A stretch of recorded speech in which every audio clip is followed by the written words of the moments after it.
우리가 지난 2년 동안 창세기부터 요한계시록까지 구속사적 관점에서 전교회가 같이 성경을 공부했습니다.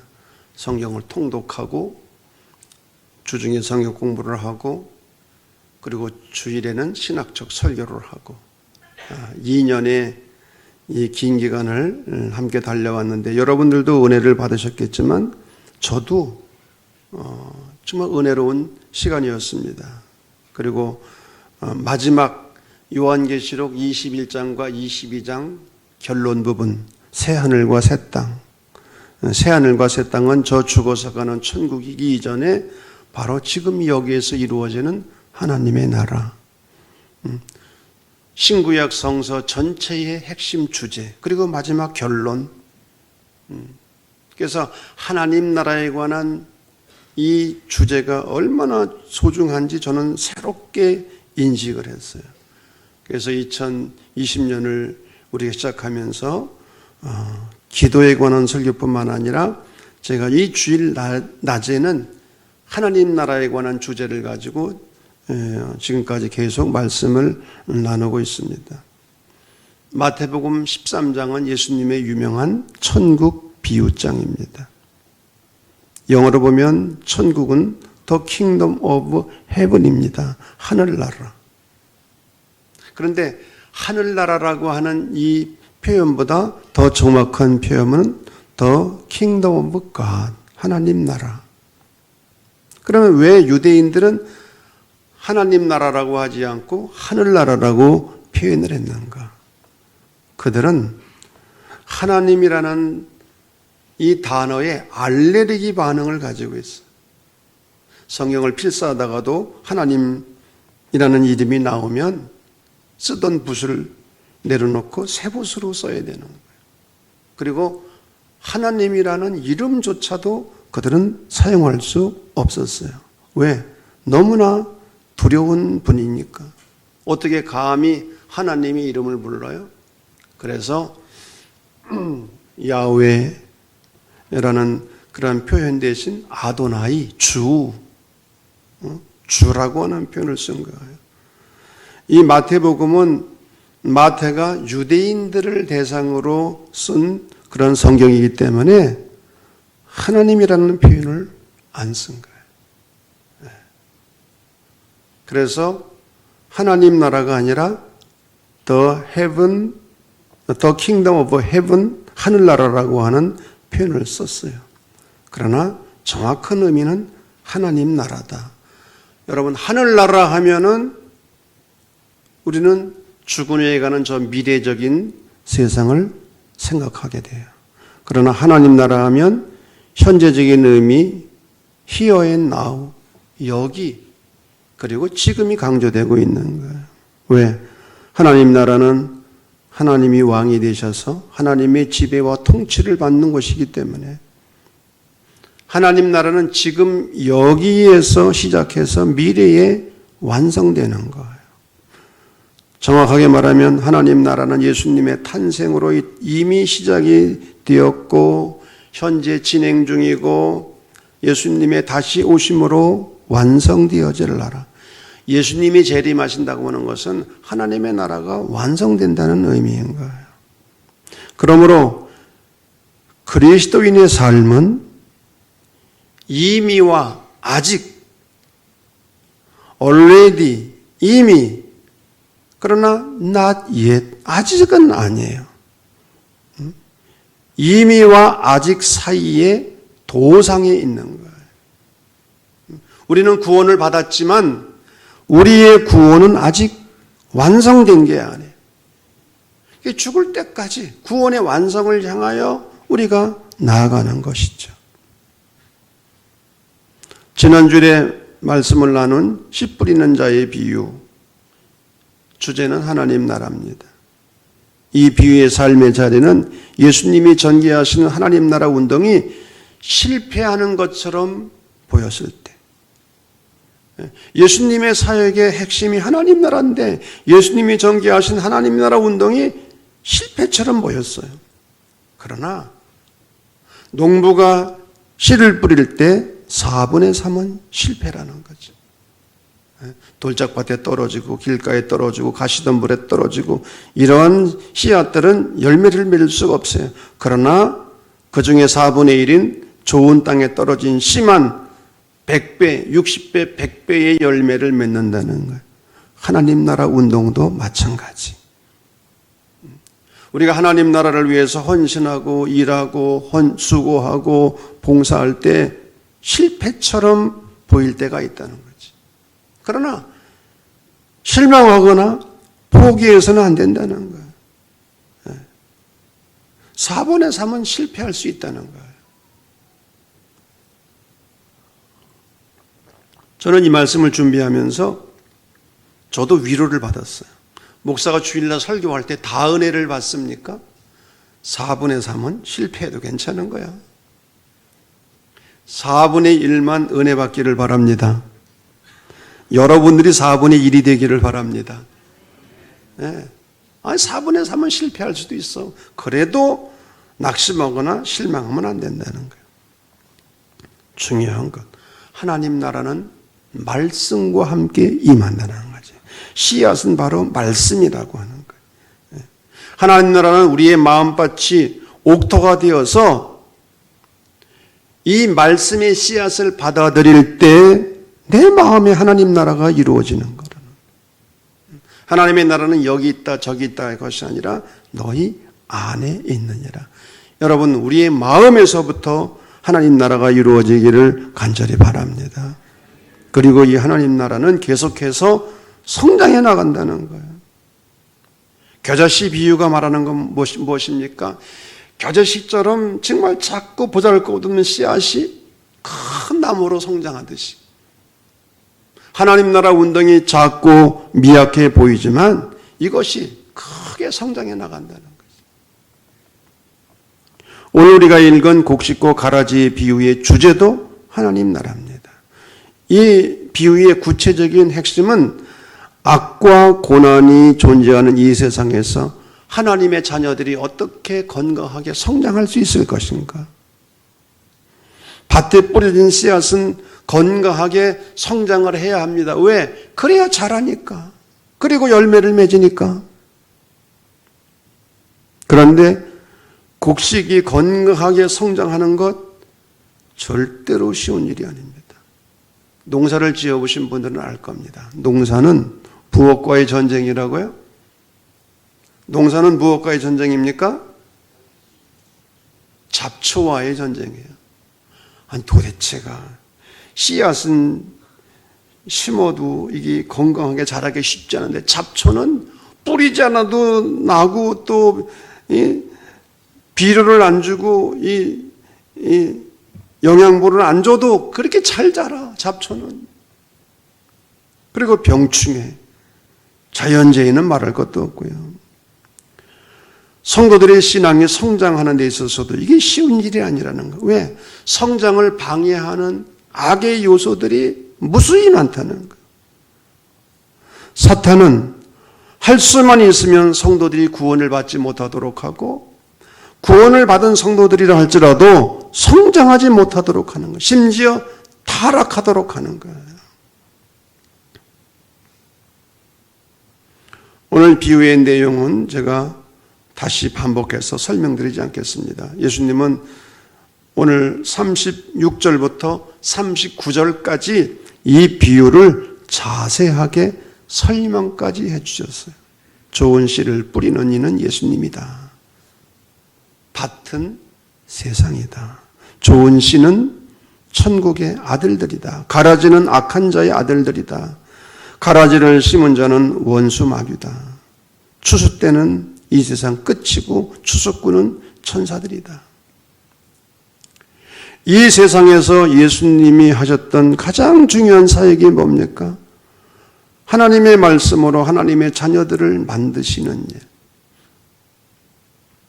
저는 지난 주간에 새벽 기도를 하면서 은혜 받은 말씀이 하나 있습니다. 예수님이 부활하시고 승천하기 전까지 40일을 세상에 계셨는데 예수님이 40일 동안 하셨던 가장 중요한 일이 뭔가? 실의와 절망과 실패에 빠졌던 제자들을 일으켜 세우시는 일. 제자들은 예수님을 따르는 일에도 실패했고 세상적으로 돈 벌고 성공하고 출세하는데도 실패한 사람들이에요. 그런데 주님은 이 제자들을 다시 일으켜 세우시는 일을 했어요. 제가 그런 말씀을 나눴습니다. 우리가 인생을 살고 또 신앙생활을 하면서 실패할 때가 있다. 여러분, 성공했습니까? 실패했습니까? 성공이 많습니까? 실패가 많습니까? 그런데 내가 위로를 받은 것이 있어요. 그러한 실패와 절망 속에서도 무자격자 의식만 갖는다고 한다면, 하나님 앞에 나는 아무것도 아니구나. 지금까지 내가 잘난 척하고 내 신관 능력으로 살아온 것 같고, 그런데 하나님 앞에서 정말 하비루의 심정, 죄인의 심정, 무자격자의 심정만 가진다면 그 사람은 신앙적으로 성공한 것이다. 몰라요. 저는 거기서 위로를 받았어. 그래. 내가 실패한 것 같지만 내가 신앙적으로 영적으로 하나님 앞에 나를 낮추고 하나님, 저는 자격이 없습니다. 그런 심정만 가지면 나는 실패자가 아니다. 아멘. 아니, 다들 그렇게 잘났어? 예수님은 사람을 세우시는 일, 실패와 절망 가운데 빠졌던 사람들을 다시 일으켜 세우시는 일, 그 일을 한 거예요. 그런데 그 일이 쉽지가 않은 거예요. 주인이 씨앗을 뿌렸는데 원수들이 가라지를 뿌린 거예요. 여러분, 가라지가 뭡니까? 사전을 찾아보니까 그렇게 되어 있어요. 벽과에 속하는 1년생 작물이래. 1년생. 그러면서 모양은 강아지 풀을 닮았다. 여러분, 강아지 풀을 또 아십니까? 뭐 시골에서 살아봤어야지 강아지 풀이 뭔지 알지. 예? 곡식과 비슷하지만 곡식이 아닌 거예요. 겉은 그럴듯하지만 속이 다른 거예요. 여러분, 왜 2단입니까? 끝이 다르다는 뜻입니다. 처음에는 그럴듯해요. 그러나 아니에요. 처음에 곡식과 가라지가 자랄 때는 구별이 안 돼요. 나중에서야, 열매를 보고서야 곡식과 가라지가 구별이 되는 거예요. 예수님께서 하나님 나라를 곡식과 가라지에 비유하면서 말씀하신 교훈이 몇 가지가 있습니다. 첫째는 이 세상에는 가라지와 곡식이 함께 공존한다는 것. 예수님은 악이 존재하는 이유에 대하여 말씀하지 않으셨어요. 다만 원수가 밤중에 뿌려놓았다고 말씀하셨습니다. 왜 원수가 뿌려놓았는지, 왜 악마가 악한 것을 뿌려놓았는지 그 이유를 설명하지 않고 곡식과 가라지가 함께 있음을 지금 말씀하시는 거예요. 밭에 알곡을 심었는데 잡초가, 가라지가 무성이 나는 것처럼 이 세상에는 빛과 어두움, 선과 악, 의와 불의, 사랑과 미움, 믿음과 불신, 평화와 전쟁, 빛의 자녀와 어둠의 자녀, 하나님 나라와 사단의 나라의 자녀가 있어. 함께 공존하는 것. 이거는 이원론은 아니에요. 네. 이원론은 기독교적인 것이 아닙니다. 이원론은 아니지만 이 세상에는 이 둘이 항상 공존하는 것은 사실이에요. 때문에 하나님의 자녀들이 이 세상을 살아갈 때 원치 않는 고난과 슬픔과 어려움을 당하는 거, 이거 피할 수 없는 거죠. 왜? 세상이 그렇게 되어 있으니까. 그리스도인이라 해서 아무리 믿음이 좋다고 해서 고난이 면제된 게 아니에요.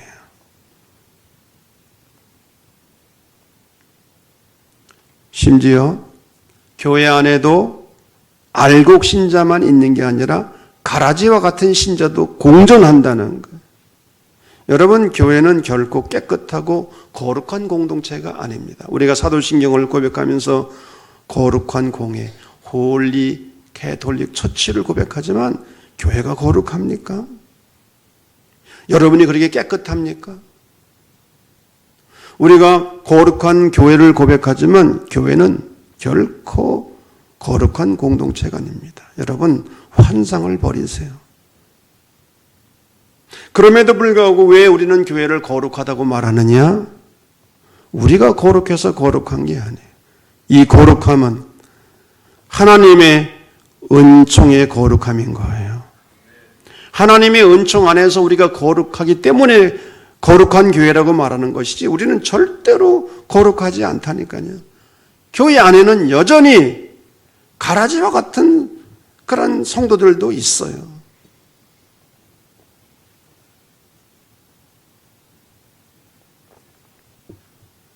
내면 세계의 질서와 영적 성장이라는 책으로 유명한 미국의 고든 맥도날드 목사가 있습니다.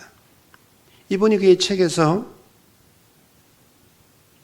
교회를 포함해서 어느 공동체이든지 대개 네 종류의 사람들이 있다고 그래요.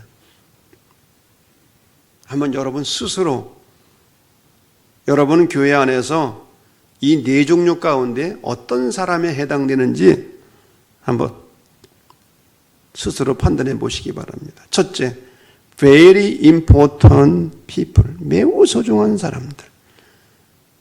공동체 핵심 멤버예요. 열심히 헌신하고 봉사하고 헌금하고 창조적 소수, 남은 자, 코 멤버, 핵심 멤버. 공동체 안에는 이 핵심 멤버가 있다는 거예요. 우리 평촌교회 안에도 이 핵심 멤버가 있어요. 그러니까 교회가 여기까지 온 거지. 두 번째, very teachable people. 교육을 잘 받아들이는 사람들, 훈련받는 사람들. 아직은 핵심 멤버가 아니에요. 그러나 열심히 교육받고 훈련받아서 앞으로 핵심 멤버가 될 사람들. 아멘. 2번은 아멘을 해야지. 1번은 아직 소수라고 할지라도 그럴 가능성이 있잖아요. 이 코 멤버가 될 가능성이 있는 사람들 열심히 훈련받고 신앙생활하고 열심히. 세 번째가 어떤 사람인지 아십니까? Very nice people. 매우 좋은 사람들. 이게 무슨 말인지 알아요? 이 사람들은 문제 안 일으켜요. 교회 다니면서. 그렇다고 헌신도 안 해. 주일날 예배 한번 잘 드리고 문제도 안 일으켜. 비판도 안 해. 목사를 향해서 공격도 안 해. 그런데 헌신도 안 해. Very nice people. 아마 이런 사람들은 좀 있을 것 같아요. Nice people. 네 번째, very draining people. 고갈시키는 사람들. 이게 말린다고 하는 건데, 고갈시키는 사람들. 이런 사람들은 문제를 일으키고 목사와 교인들을 피곤하게 만들어. 기운을 빼, 진을 빼. 이런 사람들은 우리 평촌감리교회에 별로 없는 것 같아요. 세상이나 공동체 안에뿐만 아니라 우리 안에도 알곡이 있고 가라지가 있는 거예요. 우리 내면에도. 공동체 안에만 알곡과 가라지가 있는 게 아니라 우리 내면에도 알곡과 가라지가 있다니까, 섞여 있다니까. 하나님의 선하신 뜻을 따라 살려고 하는 마음이 있는가 하면 아담의 타락한 죄성이 또 자리를 잡고 있는 거예요. 항상 알곡과 가라지가 공존한다니까요. 이게 현실이야. 이 현실을 우리가 외면할 수가 없는 거예요. 그러면 중요한 것은 왜 하나님께서는 알곡과 가라지가 함께 공존하도록 내버려 두시는가? 하인이 뭐라고 말합니까? 주인이요, 이 가라지를 뽑아버릴까요? 아니다. 내버려 두어라. 가라지를 뽑다가 곡식을 뽑으면 어떻게 하겠느냐. 아마 농사를 지어보신 분들 이게 뭔 뜻인지 알 거예요. 가라지는 곡식과 항상 같이 붙어 있어. 뿌리를 같이 뻗고 있어. 그래서 가라지를 뽑으면 100% 곡식도 딸려 나오는 거예요. 그래서 가라지를 뽑지 말라는 거예요. 이런 의미에서 보면 가라지와 곡식이 함께 공존하는 이유는 곡식을 사랑하기 때문에. 왜? 가라지를 뽑으려다가 곡식을 뽑으면 안 되기 때문에. 그러므로 곡식과 가라지가 항상 공존하는 것은 무관심이 아닌 거예요. 오히려 곡식에 대한 배려와 관심과 사랑인 거예요. 하나님은 당신의 자녀들이 나약한 인간이 되기를 원치 않으십니다. 악과 고난, 그리고 눈물과 고통이 없으면 인간은 너무 연약한 인간이 되지 않을까. 우리의 자녀들이 어떠한 자녀가 되기를 원하십니까?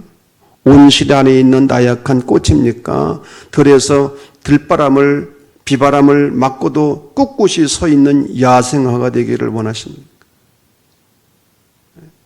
야생화가 되죠. 조금만 비바람이 불어도 쓰러지고 견디지 못하고 그런 사람이 되면 어떻게 하게 되겠습니까? 영국의 역사가였던 아놀드 토인비가 자주 인용했던 유명한 이야기가 하나 있습니다. 북해의 청어가 살아있는 이유. 북해에서 청어잡이를 하는 영국 어부들의 최대 관심사는 잡은 청어를 어떻게 하면 런던까지 싱싱하게 살려서 가지고 오느냐의 문제였어요. 그런데 많은 어부들은 아무리 노력을 해도 런던에 도착을 하면은 이게 시들어버리는, 죽은 것도 있고, 싱싱하게 가져올 수가 없었던 거예요. 그런데 그 중에 한 어부만은 싱싱한 고기를 가지고 왔어요. 여러분, 궁금해요? 동료 어부들이 질문해도 답변을 안 해주는 거야. 알려주지 않는 거야. 그래서 화가 난 동료들이 어부를 협박을 하자 그제서야 그 비결을 알려줬어요. 청어를 잡은 통에 메기를 한두 마리 집어넣는다는 거지. 그러니까 다른 어부들이 아니 메기가 청어를 잡아먹으면 어떡합니까? 네, 잡아먹지만 그 수는 두세 마리에 불과합니다. 나머지 수백 마리의 청어는 잡혀먹히지 않으려고 눈을 동그랗게 뜨고 계속 도망을 다니고 긴장해서 오히려 죽지 않고 싱싱해집니다. 귀 있는 자는 알아들으시기 바랍니다. 우리 인생을 살면서도 매기가 필요하다는 거예요. 어렵고 힘든 일, 원치 않는 고난, 슬픔. 왜? 그래야 정신을 차리고 방심하지 않는 거지. 그렇지 않아요, 여러분? 모든 만사가 다 형통하고 문제가 없고 그러면 기도도 안 할 거고요. 아마 교회 나오지 않을 사람들도 많을 것 같아요. 심지어는 공동체 안에서도 때로는 매기 같은 존재가 필요합니다. 그렇다고 그러면 매기가 되라는 건 아니에요. 힘들게 하는. 별것 아닌 거 가지고 괜히 힘들게 하고. 그래서 목회자가 기도하게 되고 방심하지 않게 되고. 그렇다고 여러분 매기가 되려는 건 절대 아니에요. 제가 첫 목회를 충주에 있는 시골에 했었는데 충주는 그 사과 과수원이 많이 있지 않습니까? 여기 충주 사람들도 있네. 근데 그 사과나무를 보면은 죽은 나무 가지가 있어요. 그걸 뭐라 그러죠? 죽은 나무 가지를 표현하는 말이 있는데, 그것도 몰라요? 그걸 삭장구라고 그래, 삭장구. 그래서 제가 물었어요. 과수원 주인에게, 권사님한테. 아니, 왜 저 삭장구를 내버려 둡니까? 잘라버리지요. 그랬더니 뭐라고 그러신지 알아요? 목사님, 내버려 둬야 돼요. 그거 잘라버리면 또 생겨요. 그러니까 문제가 있다고 제거하거나 잘라버리면 또 문제가 생기나. 문제는 항상 있는 거야. 우리 인생에 때로는 매기가 필요하다는 거죠. 가라지가 있는 중요한 이유 가운데 하나입니다. 있어야 하는 이유. 더 중요한 것. 악인에 대한 심판보다 더 중요한 건 뭐냐? 알곡을 보호하는 것. 목표를 알곡에 맞춰야지 가라지에 맞추면 안 된다는 거예요. 사람들 중에는 가라지를 제거하는 일에 평생을 보내는 사람이 있어요.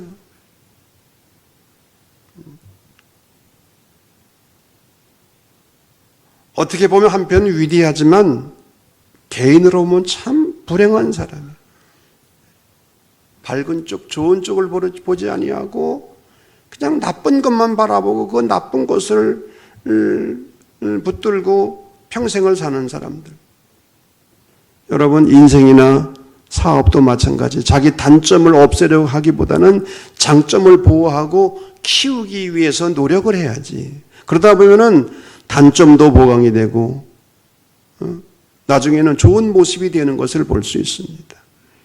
우리가 공부할 때도 마찬가지. 좋은 쪽을 개발해야 되지 않겠어요?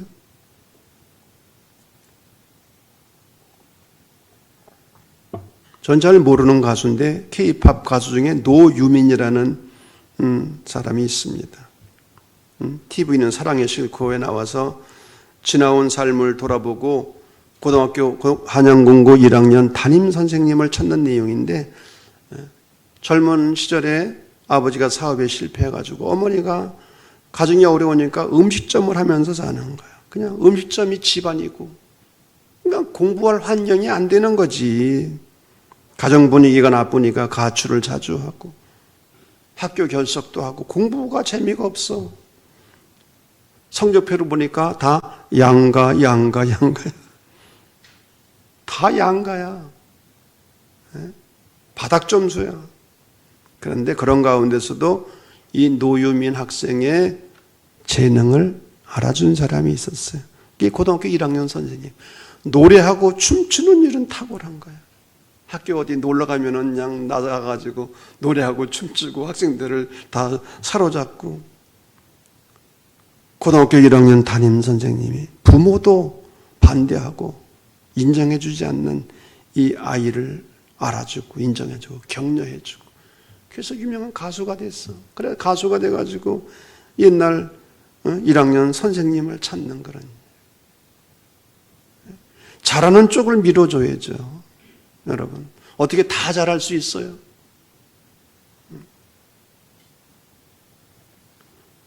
악인에 대한 심판보다 더 중요한 것, 알곡을 보호하는 것, 알곡을 키워주는 것, 알곡을 세워주는 것. 그리고 이 비유가 우리에게 주는 교훈이 하나 있습니다.